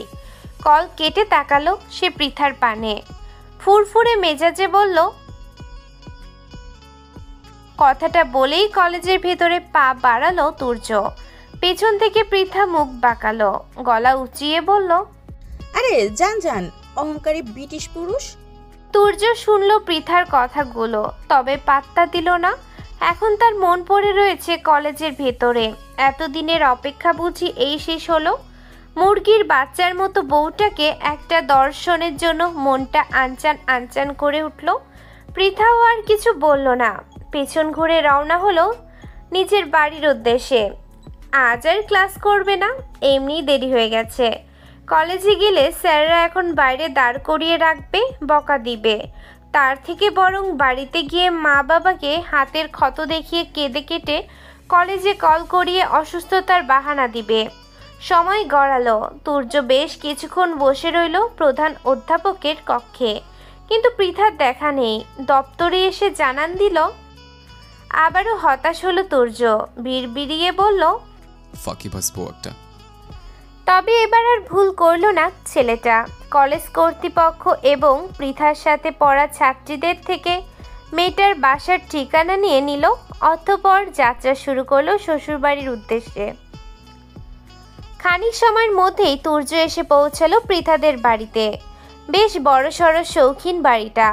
তুর্য ওষ্ঠ বাঁকিয়ে হাসল, আরিশের পানে তাকিয়ে বলল, নিশ্চয়ই আমার শ্বশুর আমার মুরগির বাচ্চার মতো বউটাকে আটকে রেখে রাজাকারের মতো এরোটাকে মেরে দেওয়াতে সুন্দর বাড়িটা করেছে। আরুষ প্রত্যুত্তর করল না কোনো। এমনিও তুর্য এই কথার পরিপ্রেক্ষিতে কি বলা উচিত জানা নেই তার। তুর্য এগিয়ে গেল পৃথাদের ঘরের দরজার সম্মুখে। কলিং বেল বাজাতে হাত বাড়িয়েও ফিরিয়ে নিল। নিজেকে একবার ভালোভাবে পর্যবেক্ষণ করে নিল যেসব পরিবারটি আছে কিনা। প্রথমবার শ্বশুর বাড়িতে এসেছে, যদি সকলের নজরই না কাটতে পারে তবে এ তো সুদর্শন হয়ে লাভ কি। নিজের পর্যবেক্ষণও সন্তুষ্ট হলো না ছেলেটা। আরুষের পানে তাকিয়ে প্রশ্ন করল, সব ঠিক আছে তো আরুষ? আরুষ আপাদমস্তক পর্যবেক্ষণ করল তুর্যর, অতঃপর হাসি মুখে বলল, একদম স্যার। তুর্য আশ্বস্ত হলো, হাত বাড়িয়ে বাজালো কলিং বেলটা। মিনিট খানেকের মধ্যে একজন যুবক এসে দরজাটা খুলল। নম্র কণ্ঠে তুর্যকে প্রশ্ন করল, জি আপনারা কারা আর কাকে চাই? এটা পলাশ শেখদারের বাড়ি না? জি উনি কি বাড়ি আছেন? হ্যাঁ, আপনারা ভেতরে আসুন। তুর্য আরুষকে নিয়ে ভিতরে ঢুকলো। ছেলেটা তাদের দুজনকে বসতে বলে একটু গলা উঁচিয়ে ডাকলো। পলাশ শিকদারকে বলল, বাবা, তোমার সাথে দেখা করতে এসেছে কারা যেন? পলাশ শিকদার নিজের কক্ষে ছিলেন। কেউ তার সাথে দেখা করতে এসেছে শুনেই কক্ষ থেকে বাইরে এলেন। বসার কক্ষে ঢুকতে ঢুকতে বললেন, কই, কারা এসেছে? তুর্য বসা থেকে উঠে দাঁড়ালো, ভালোভাবে তাকালো পলাশ শিকদারের পানে। অনেক বছর আগে দেখেছিল সে এই লোকটাকে। আগের মতো তরচাজা এখন আর নেই তিনি। চামড়ার ভাঁজ পড়েছে, চুলগুলোও শুভ্র রং ধারণ করেছে, মাথার মধ্যেও টাক পড়েছে বিশাল। তবে চেহারায় মিল আছে। তুর্য স্বস্তি পেল, না সে ভুল স্থানে আসেনি, এটাই তার শ্বশুরবাড়ি। তুর্য এগিয়ে গেল পলাশ শিকদারের পানে, অত্যন্ত নম্র কণ্ঠে বলল, আসসালামু আলাইকুম শ্বশুর মশাই। পলাশ শিকদার ব্রু কুচকালেন, তীক্ষ্ণ দৃষ্টি নিক্ষেপ করলেন তুর্যের পানে। ছেলেটাকে বোধহয় চিনলেন না তিনি। আবার শ্বশুর বলে সম্বোধন করেছেন। পৃথা ছাড়া তো কোনো মেয়েই নেই তার। তাহলে এই ছেলে শ্বশুর সে কিভাবে হলো? পলাশ কপালে ভাঁজ ফেলে প্রশ্ন করলেন, তুমি কে? তুর্য বিস্মিত হলো। তার একমাত্র শ্বশুর তাকে চিনতে পারছে না। কি এক মর্মান্তিক ঘটনা। তুর্যর মনের কষ্টে কাঁদতে গিয়েও কাঁদল না, নিজের মনকে সান্ত্বনা দিল। রাজাকারে ভালো মানুষকে চিনেও না। অতঃপর ছেলেটা একটু এগিয়ে গেল পলাশ শিকদারের পানে, নিজের পরিচয় দিয়ে বলল, আপনি আমাকে চিনতে পারছেন না শ্বশুর মশাই। আমি আপনার একমাত্র মুরগির বাচ্চার মতো মেয়ের হাসির বাচ্চার মতো জামাই, তুর্য চৌধুরী। পলাশ শিকদার চমকালেন, বিস্মিত দৃষ্টিতে তাকালেন তুর্যের পানে। অবিশ্বাস্য কণ্ঠে বলল, তুমি তুমি তুর্য? তুর্য হেসে বলল, জি, আপনার একমাত্র মেয়ের জামাই। তুর্যের উত্তর আসার সাথে সাথেই গম্ভীর হলো পলাশ শিকদারের মুখশ্রী। তার স্মরণে এলো পৃথার বিয়ে, তুর্য চলে যাওয়া এবং তার পরবর্তী পরিস্থিতিগুলো। মনে মনে ক্রোধ জন্মালো বয়স্ক লোকটার। থমথমে কণ্ঠে বলল, তুমি হঠাৎ এখানে ডিভোর্স দিতে এসেছো? তা না আসলেও চলতো। পৃথার সাথে তোমার বিয়ে হওয়ার সময়ে ওর বয়স কম ছিল, তাই রেজিস্ট্রি হয়নি। আইনি ডিভোর্সের ঝামেলা নেই এখানে। তবে মুখে তালাক দেওয়ার একটা বিষয় আছে, যেহেতু তোমাদের বিয়েটা হয়েছিল, তবে তা সামনে না এসে দূর থেকে দিলেই ভালো হতো। থামলেন পলাশ শিকদার, আবার বললেন, পৃথা এই বিয়ে সম্পর্কে কিছুই জানে না। ওর বয়স তখন ছিল মাত্র 10। বিয়ে, সংসার, স্বামী কোনোটাই ওর জ্ঞানে ছিল না তেমন। পরবর্তীতে তুমিও ওকে ছেড়ে দিলে। আমরা চাইনি আমাদের ভুলের জন্য ছোট্ট মেয়েটার জীবনটা নষ্ট হয়ে যাক, তাই ওই বিয়েটা সর্বদা ওর সম্মুখে আমরা পুতুল বিয়ে বলেই উপস্থাপন করেছি। সুতরাং এখন যদি তুমি ওর সম্মুখে এসে ওকে তালাক দিতে চাও, বিষয়টা হিতে বিপরীত হতে পারে। ওর মনে বিভিন্ন প্রশ্ন জাগতে পারে। আশা করি তুমি বুঝতে পারছো আমার কথা, তাই তালাকটা দূর থেকে দিলেই ভালো হয়। পলাশ শিকদার গড়গড় করে বললেন কথাগুলো। হঠাৎ একদিন পর তুর্যকে সম্মুখে দেখে বেশ চিন্তিত হয়ে পড়েছিল পোড়ো লোকটা। পৃথার অল্প বয়সে তাদের ভুলের কারণে যে মেয়েটার জীবনে কত বড় দুর্ঘটনা ঘটে গেছে তা মেয়েটা জানতে দিতে একদম ইচ্ছুক নন পলাশ শিকদার। সে কোনোভাবেই চান না মেয়ের জীবনে আর কোনো দুর্যোগ নেমে আসুক, মন ভাঙুক বা ছাড়ুক। সে কোনোভাবেই চান না মেয়ের জীবনে আর কোনো দুর্যোগ নেমে আসুক, মন ভাঙুক বা তাদের ভুল বুঝুক। বড় আদরের মেয়ে যে তাই তো এলাকা ছাড়লো।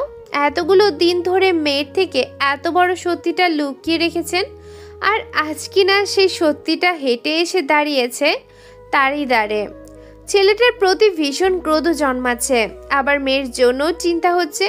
মেয়েটা কোনোভাবে যদি কখনো জীবনের এত বড় সত্যের মুখোমুখি হয়ে তবে প্রতিক্রিয়া হবে ভেবে পাচ্ছেন না পলাশ শিকদার। তার উপর যদি জানতে পারে বিয়ের দিনই বিয়ের আসরে তার স্বামী তাকে ত্যাগ করেছিল, তখন কি করবে? পলাশ শিকদার ঠিক জানেন তার মেয়েটা উপরে উপরে ভীষণ চঞ্চল, চটপটে হলেও ভিতরে ভিতরে একদম নাজুক, ভীষণ আবেগী। নিজের জীবনের এত বড় সত্যি জানলে হয়তো আরও নাজুক হয়ে পড়বে না। তিনি বেঁচে থাকতে তার মেয়ের উপর আর কোনো ঝড়ঝাপটা আসতে দিবেন না। এমনিই তাদের ভুলে অল্প বয়সে মেয়েটাকে অনেক ভোগান্তি পোহাতে হয়েছে। তুর্য শুনল পলাশ শিকদারের বলা কথাগুলো, বিস্ময়ে চোয়াল ঝুলে গেল তার। যে বউয়ের জন্য তার এত প্রতীক্ষা, এত অস্থিরতা, সেই বউ কিনা জানেই না বিয়ের কথা। তার রাজাকার শ্বশুরটা তার এত বড় একখানা বিয়েকে পুতুল বিয়ে বলে চালিয়ে দিয়েছে। তুর্যের মুখশ্রী থমথমে হলো। গম্ভীর কণ্ঠে সে বলল, আমি কোনো তালাক টালাক নিতে আসিনি, আমি এসেছি আমার বউকে সাথে করে নিয়ে যেতে। তুর্যর কথাই যেন বিস্ফোরণ ঘটল উপস্থিত সকলের মধ্যে। এতদিন পর ছেলেটা এসে এমন কিছু বলবে কল্পনাও করেনি কেউ। পলাশ শিকদার চুপ রইলেন, বুঝতে চেষ্টা করলেন তুর্যের মুখভঙ্গি। ছেলেটা কি সত্যিই বলছে নাকি এর পেছনে অন্য কোনো কারণ লুকিয়ে আছে? পলাশ শিকদার চুপ রইলেও চুপ থাকতে পারল না। তার দুই ছেলে পিয়াস আর পিয়াল। এই ছেলেটা যে তুর্য, সে বাক্যকর্ণে পৌঁছাতেই তাদের মেজাজের পারদ হই হই করে তুঙ্গে পৌঁছে গিয়েছিল।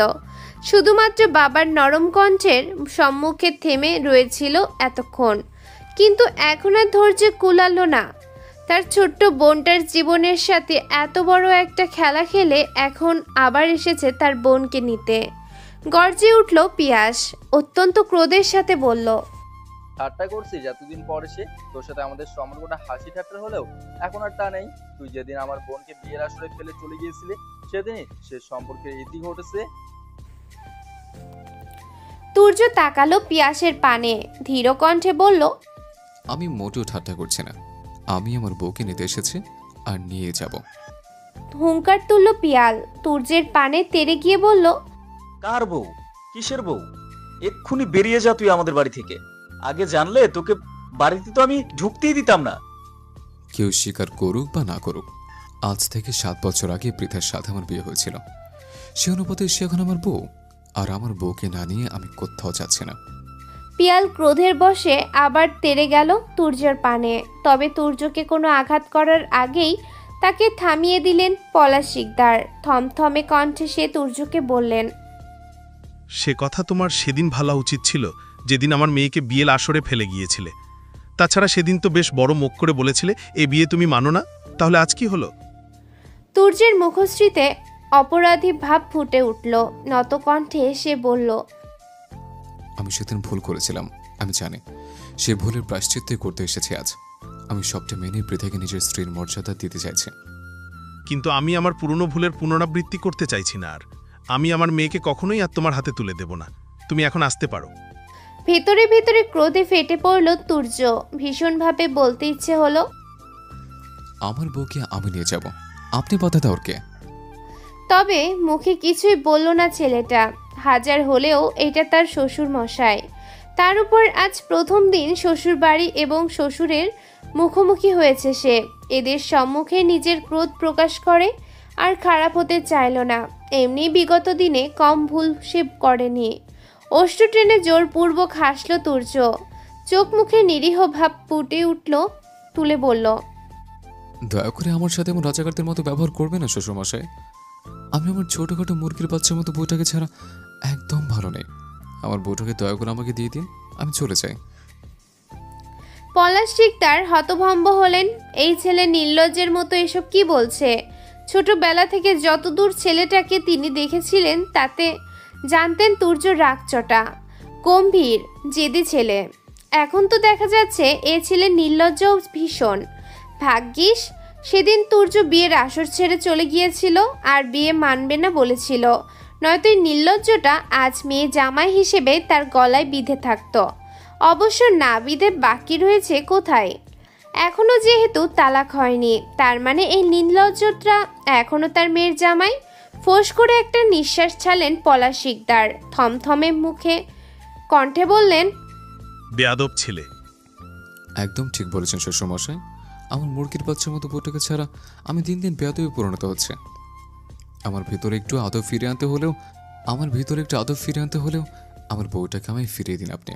একটু দয়া করুন আমার ওপর। পলাশ শিকদার হয়তো বলতে চাইলেন কিছু একটা, কিন্তু তার আগেই পিয়াস মুখ খুলল। বাবার পানে তাকিয়ে বলল, এটাকে এখনো সহ্য করছো কেন বাবা? এটাকে তাড়াতাড়ি বের করে দাও বাড়ি থেকে। পৃথা একটাবার এই সম্পর্কে কিছু জানতে পারলে কি হবে ভেবে দেখেছো? পিয়াসের কথায় দাঁতে দাঁত চাপল তুর্য। বিড়বিড়িয়ে বলল, আগে তো ভেবেছিলাম শুধুমাত্র রাজাকার শ্বশুরমশাই আমার মুরগির বাচ্চার মতো বউটাকে আটকে রেখেছেন। এখন তো দেখছি রাজাকারের সাথে দুটো আলবদর আল শামস যুক্ত আছে। আরুষ পাশেই ছিল, তাই তুর্য বিড়বিড়িয়ে কথাগুলো বললেও সে বেশ ভালোভাবেই শুনেছে সবটা। ছেলেটা একটু ঝুঁকে গেল তুর্যের পানে, ফিসফিসিয়ে বলল, এখন শুধু মুহাম্মদ আলী জিনহা, ইয়াহিয়া খান আর ভুট্টোই বাকি আছে স্যার। তারা চলে আসলেই 16 কলা পূর্ণ। আরুষের কথা শেষ হতে না হতেই তার পানে রক্ত চক্ষু নিয়ে তাকালো তুর্য। কটমট করে বলল, চুপ থাকা হাম্মক, এদের কথা একদম মুখে উচ্চারণ করবি না। খসিরে বেগম, রাজাকার, আলবদর, আল শামস এদের সাথেই পারছি না। তার মধ্যে যদি অপর এই 3 বাটপার চলে আসে, এদের সাথে আমি একা মানুষ বুদ্ধিতে করতে পারবো না। আরুষ আমতা আমতা করলো, কিছুটা ভয়ার্ত কণ্ঠে বলল, তবুও স্যার, সবাই যখন এসেছে এরাও যদি চলে আসে। তুর্য তীক্ষ্ণ দৃষ্টিতে তাকালো আরুষের পানে, কটমট করে বলল, তাহলে 3টার সামনে তোকে ধাক্কা মেরে দাঁড় করিয়ে বলবো, এই আহমকটাকে মেরে আমার মুরগির বাচ্চার মতো বউটাকে স্বাধীন করে দিয়েছেন। আরুষ চুপসে গেল, আর বলল না কিছুই। পলাশ শিকদার তেতে উঠলেন এবার বেশ, কণ্ঠে ক্রোধ নিয়ে বললেন, আমার মেয়ের সাথে তোমার কোনো সম্পর্ক নেই, তুমি চলে যাও। তুর্য তাকালো পলাশ শিকদারের পানে, নির্লিপ্ত কণ্ঠে বলল, আপনি বললে তো সম্পর্ক নষ্ট হয়ে যাবে না। পৃথা আমার বিয়ে করা বউ, ওকে ডাকুন, বউ নিয়ে চলে যায়। পৃথা ঘরেই ছিল। বসার কক্ষে হঠাৎ চিৎকার চেঁচামেচি শুনে এদিকে আসছিল সে। তবে বসার কক্ষে ঢোকার আগেই তাকে থামিয়ে দিল সুফিয়া বেগম। তাড়াহুড়ো করে বললেন, কোথায় যাচ্ছিস? ওখানে ভাইয়ারা, তারপর বাবা চিৎকার চেঁচামেচি করছে কেন তাই দেখতে যাচ্ছিলাম। সুলতানা বেগম ঢোক গিললেন। মেয়েকে কিছুতেই ওখানে যেতে দেওয়া যাবে না এই মুহূর্তে, তাহলে যে কেলেঙ্কারি হয়ে যাবে। একবার মেয়ে যদি সবটা জেনে যায়, ভাবতেই গলা শুকিয়ে আসছে সুফিয়া বেগমের। আমতা আমতা শুরু করলেন তিনি। এদিক ওদিক দৃষ্টি ফেলে বললেন, তোর বান্ধবী রিদি কল করেছিল, কি নাকি জরুরি কাজ আছে, এক্ষুনি ওদের বাসায় যেতে বলেছে তোকে। পৃথা ভ্রু কুচকালো। আর তার জানা মতে রিধির এখন কলেজে থাকার কথা। সে আজ কলেজে যায়নি বলে রিধিও কি যায়নি? হয়তো যায়নি। যাক, আজ বেশ অনেকক্ষণ আড্ডা দেওয়া যাবে। পৃথা মায়ের পানে তাকালো, বলল, আচ্ছা, আমি তাহলে হৃদিদের বাসা থেকে ঘুরে আসি। হ্যাঁ যা। মায়ের অনুভূতি পেতেই পৃথা সম্মুখের দিকে পা বাড়ালো। কলিজা কাঁপলো সুফিয়া বেগমের। হন্তদন্ত হয়ে সে হাত ধরে আটকালেন মেয়েকে। দ্রুততার সাথে বললেন, ওদিকে কোথায় যাচ্ছিস? পেছনে দরজা দিয়ে যা। পৃথার কপালে ভাঁজ পড়ল। তার মায়ের আচার আচরণ কেমন একটা লাগছে আজ। কপালে বিন্দু বিন্দু ঘামের রেশ দেখা যাচ্ছে। তার মা কি লুকাচ্ছে কিছু? পৃথা ব্রু কুচকালো, সন্দিহান কণ্ঠে শুধালো, মা, কিছু কি হয়েছে? আমার কাছ থেকে লুকাচ্ছ কিছু? জোরপূর্বক হাসলেন সুফিয়া বেগম। আমতা আমতা করে বললেন, না, কি হবে? তুই বরং রিদির সাথে দেখা করে আয়। মেয়েটা কল করেছে অনেকক্ষণ। পৃথা আর কথা বাড়ালো না। তবে মায়ের আচরণও সন্দেহজনক। সে যাক, রিধিদের বাড়ি থেকে এসে না হয় দেখা যাবে কি হয়েছে। পৃথা আবারও পা বাড়ালো বসার কক্ষের দিকে। সুফিয়া বেগম ব্যস্ত হয়ে আটকালেন আবারও। অতঃপর বললেন, পিছনে দরজা দিয়ে যা। কেন?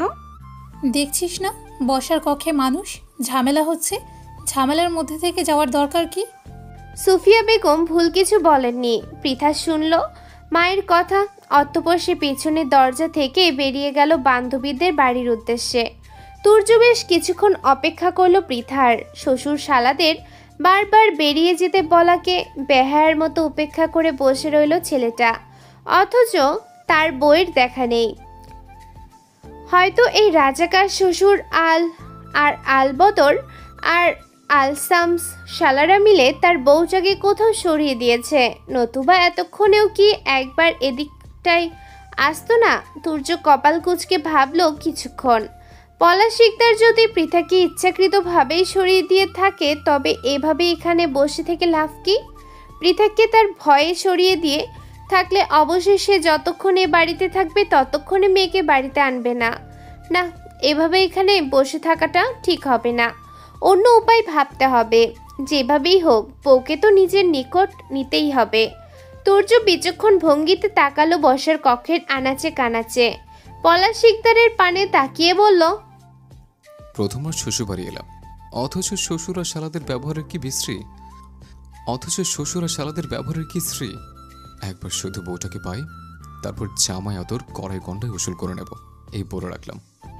পলাশ শিকদার বিরক্তি নিয়ে তাকালেন তুর্যর পানে। থমথমে কণ্ঠে বললেন, না, আমার বাড়ির জামাই আদর তোমার কপালে আছে, আর না আমার মেয়ে তোমার কপালে আছে।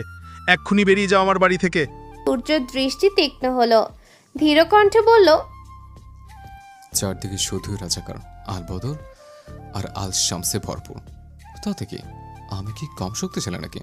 1971 সালে যুদ্ধে রাজাকার জনগোষ্ঠী পাকিস্তানিদের সাথে হাত মিলিয়ে কম চেষ্টা করেনি তাতে জিতিয়ে দেওয়ার। তবু শেষ পর্যন্ত জয়লাভ বাঙালিরাই করেছে। তেমনি আমিও জিতব।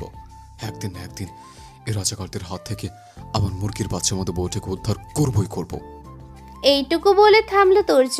আবার বলল, বেহায় যখন হয়েছি বেহায় আরও হব। তবু আমার মুরগির বাচ্চার মতো বউটাকে উদ্ধার করে ছাড়বো ইনশাআল্লাহ।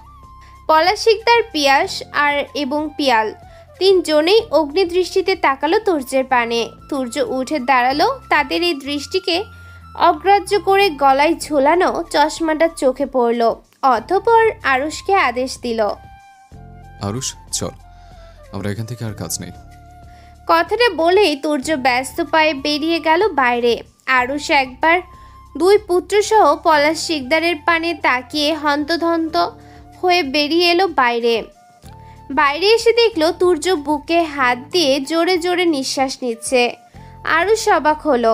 নিজের বসের নিকট এগিয়ে দিয়ে বলল, স্যার, কি হয়েছে আপনার? এমন করছেন কেন? তুর্য তাকালো আরুষের পানে। চোখ থেকে চশমা খুলে বলল, তোর বের হতে দেরি হলো কেন? দেখছিলি তো ওই রাজাকার আর তার রক্ত করা দুইটা আলবদর আল শামস আমার দিকে কি ভয়ঙ্কর দৃশ্যতে তাকাচ্ছিল। আর একটু হলেই মুরগির বাচ্চার মতো বউটাকে বিধবা করে দিয়ে আমি অক্কা পেয়ে যাচ্ছিলাম। বাবা। আরুষ বলল না কিছুই। ড্যাব ডেবিয়ে শুধু চোখ চেয়ে রইল তুর্যের পানে। ছেলেটা বোঝার চেষ্টা করলো তুর্য কি সত্যি বলছে নাকি অভিনয় করছে, কারণ তুর্যের সাথে যে সে যতদিন আছে এর মধ্যে কখনো কাউকে ভয় পেতে দেখেনি সে, তার উপর আবার অভিনয় পাকাপোক্ত এই লোক। আরুষকে মেয়েদের মতো এইভাবে ড্যাব ডেবিয়ে চেয়ে থাকতে দেখে বিরক্ত হলো তুর্য। কপাল কুঁচকে বলল, তুই কি আমাকে মারতে চাস মির্জাফরের বংশধর? তাড়াতাড়ি গাড়িতে উঠে গাড়ি চালু কর।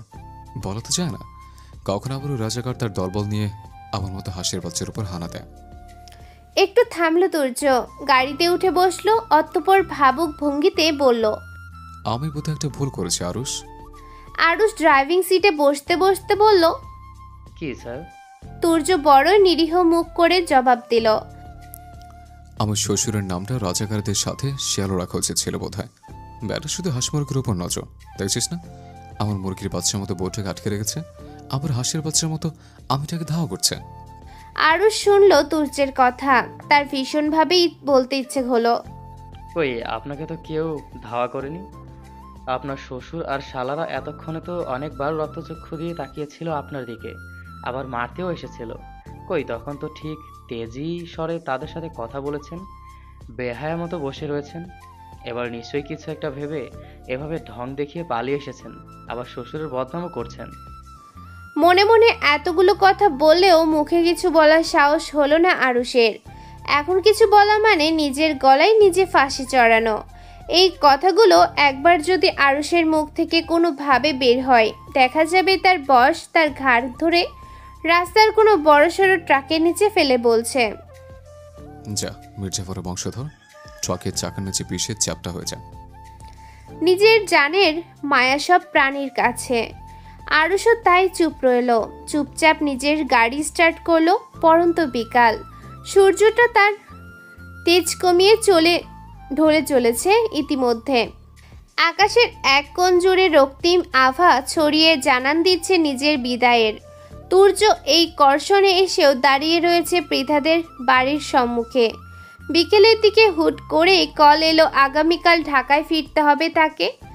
ব্যবসার জরুরি কাজ পড়েছে। দেশে ফিরেছে খুব বেশি দিন হয়নি, যে কয়টা দিন হয়েছে তাও বউ খোঁজার পিছনেই লাগিয়ে দিয়েছে। ফলস্বরূপ ওদিকে ব্যবসা পড়ে রয়েছে তার নিজ গতিতে। এখন সে গতিতেও গা ভাসাতে হবে, নয়তো বউকে খুঁজে পেলেও তাকে একটা সুন্দর জীবন দিতে অক্ষম হবে তুর্য। তপ্ত নিঃশ্বাস ফেলল ছেলেটা। উকিঝুঁকি মেরে দেখার চেষ্টা করলো পলাশ শিকদারের বাড়ির দিকে। যদি একটাবার দেখা পাওয়া যায় তার মুরগির বাচ্চার মতো বউটার, তাকে দেখার যে হৃদয়ের বড় তৃষ্ণা জমেছে সেই বহুদিন আগে থেকে।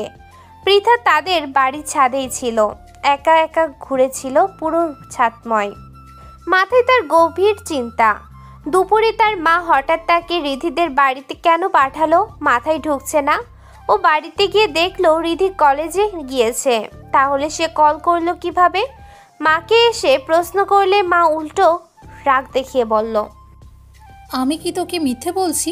হবে হয়তো রিদি কল করেনি, অন্য কেউ করেছে, আমি রিদি ভেবেছি। কিন্তু কথা হলো যদি রিধি কল না করে তাহলে কে কল করেছিল? তার উত্তরও সুফিয়া বেগম দিলেন না। আমতা আমতা করে বললেন, আমি কি জানি, আমি তো রিদি ভেবেছিলাম। পৃথা নিজ মনে দুপুরের ঘটনাগুলো ভাবতে ভাবতে তাকালো রাস্তার দিকে। হঠাৎ তার চোখ আটকে গেল রাস্তার ওপাশে। তুর্যকে দেখে বিন্দুমাত্র চিনতে অসুবিধা হলো না মেয়েটার। এই তো সে ব্রিটিশ লোকটা। পৃথার ব্রু কুচকে এলো। এই লোকটা এখানে কি করছে? তুর্যকে সম্মুখে দেখে মেজাজ বিগড়ালো পৃথার। একে একে মনে পড়লো সব অপমানের কথা। দাঁত কিরমির করে আশেপাশে তাকালো পৃথা। হঠাৎ ছাদের এক কোণে পড়ে থাকা কিছু ইটের টুকরা চোখে পড়তেই মাথায় খেলে গেল শয়তানি বুদ্ধি। ওষ্ঠ প্রসারিত করে হাসলো মেয়েটা। লম্বা লম্বা পা ফেলে এগিয়ে গেল ইটের টুকরাগুলোর নিকটে। একটু ঝুঁকে হাতে তুলে নিল বেশ বড় সড়ো একটা টুকরাটা। অতঃপর ছাদের কিনারে এসে এক চোখ বন্ধ করে অন্য চোখ দ্বারা নিশানা করল তুর্যর ফর্সা কপালটা। সময় ব্যয় না করে ডান হাত দ্বারা দ্রুতই ইটের টুকরাটা ছুঁড়ে মারল তুর্যর কপাল বরাবর। ইটের টুকরাটা খুব সুন্দরভাবেই লেগে গেল তুর্যের কপালে। চমকে উঠল তুর্য, দ্রুত নিজের ডান হাত তুলে কপাল চেপে ধরল, কণ্ঠে তুলল আহমূলক ব্যথাতুর ধ্বনি। পৃথা দ্রুত বসে পড়ল আড়ালে, যাতে তাকে কেউ দেখতে না পায়। তুর্য কপালে হাত দিয়েই আশেপাশে তাকালো, না, কোথাও দেখা যাচ্ছে না কাউকে। তাহলে ইটের টুকরাটা কে মারলো? নিশ্চয়ই তার রাজাকার শ্বশুরের দলের কেউ। এছাড়া এখানে তো তার কোনো শত্রু নেই। তুর্য দীর্ঘশ্বাস ফেলল, কপাল থেকে হাত নামিয়ে ধরল চোখের সম্মুখে। দেখলো কিছুটা লাল রক্ত লেগে আছে হাতে। তুর্য কপাল টান টান করে দেখলো সে রক্ত।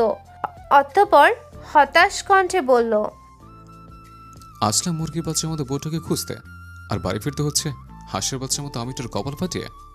সূর্যটা আকাশ দখল করেছে, চারদিকে নিজের উজ্জ্বলতা ছড়িয়ে জানান দিচ্ছে নিজের অস্তিত্ব।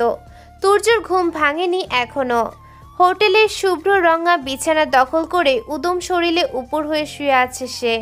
কোমর অবধি পাতলা চাদর টানা, ফর্সা পিঠটা দৃশ্যমান জানালা থেকে আসা মৃদু আলোয়।